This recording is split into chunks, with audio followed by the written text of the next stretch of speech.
Hello everyone and welcome back to another video. In this video I'm going to be starting with the bot series, and I'll be uploading a number of videos in this series. So this is the very first one, the obstacle avoiding autonomous bot, which is the very basic format of the bot.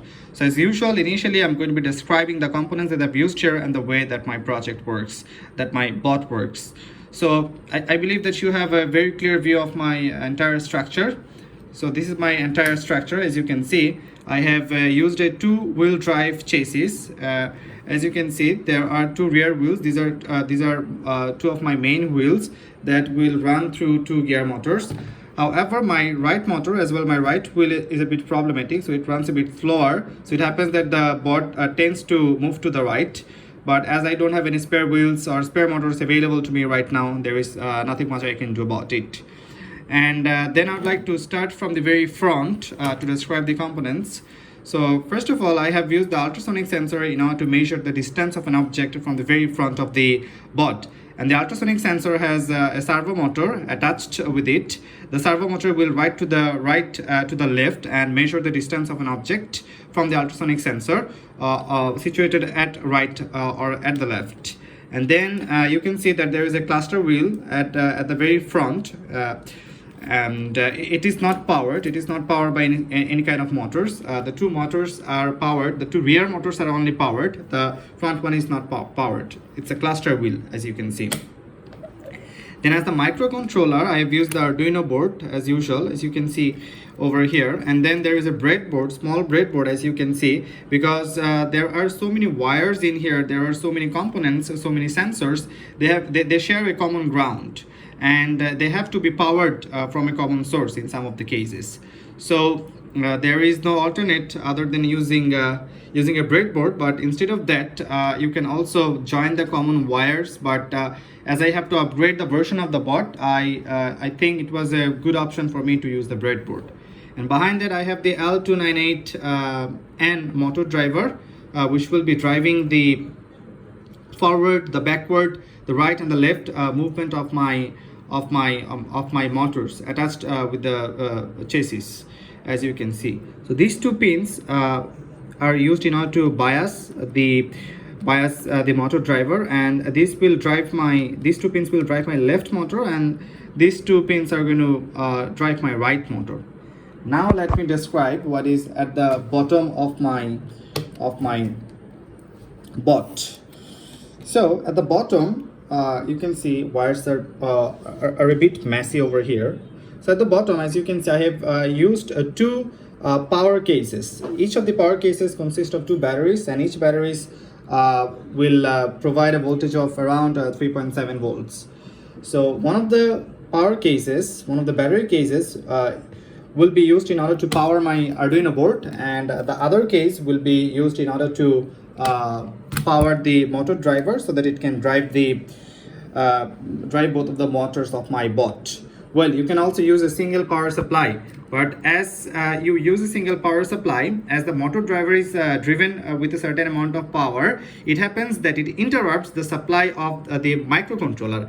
And if the power supply to the Arduino board gets interrupted, then all the sensors which are attached with the Arduino board, like the ultrasonic sensor, the servo motor, or in some cases if I use the 8C05 Bluetooth module, which I'll be using later, all these sensors will stop operating in a proper way. It may happen that the ultrasonic sensor will stop giving readings, or even if it gives readings, then the readings may be ambiguous. The readings may be false.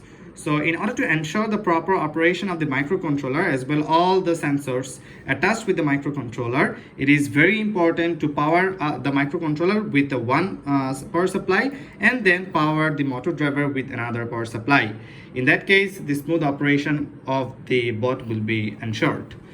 Now, after having finished describing the components, I would like to describe the operating principle of my bot. So the motor driver will be driving the motors. I have already given instructions when to move forward, how to turn right, and how to turn left. And turning right and left, you can understand that from the very basic mechanics principle. if you want the bot to turn to the right, then you have to slow down the right motor, you have to stop the right motor or reverse the right motor. So as you can see, as I reverse the right motor, as the speed of the right motor gets slower as compared to the left one, it will tend to turn to the right. So if you want to turn to the right, then you have to slow down the right motor, or either you have to turn off the right motor, or either turn off the right motor or reverse the right motor. If you reverse it and keep the left motor in the forward direction, then the turning will be very sharp. But if you stop it and keep the left motor operating at the forward direction, then the turn will be a bit less sharp.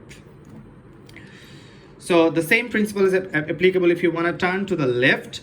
And if you want to turn to the forward right direction, then you have to slow down the right motor in terms of the speed of the left motor, and the opposite will happen if you want to turn or move, or if you want to continue your movement towards the forward left direction. So this is the very basic principle on basis of which the motor, the bot will maintain its navigation. And all of these commands have been programmed onto the Arduino board. I've already set the code to the Arduino board. And as it keeps moving forward, as there will be an object at a distance of 25 centimeter from the ultrasonic sensor, the motors will immediately stop. They will slightly move to the left then, and then the servo motor will turn to the right, and then it will turn to the left in order to check the distance.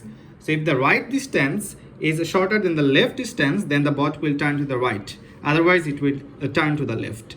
So this is the very basic principle on basis of which the bot will maintain its autonomous navigation.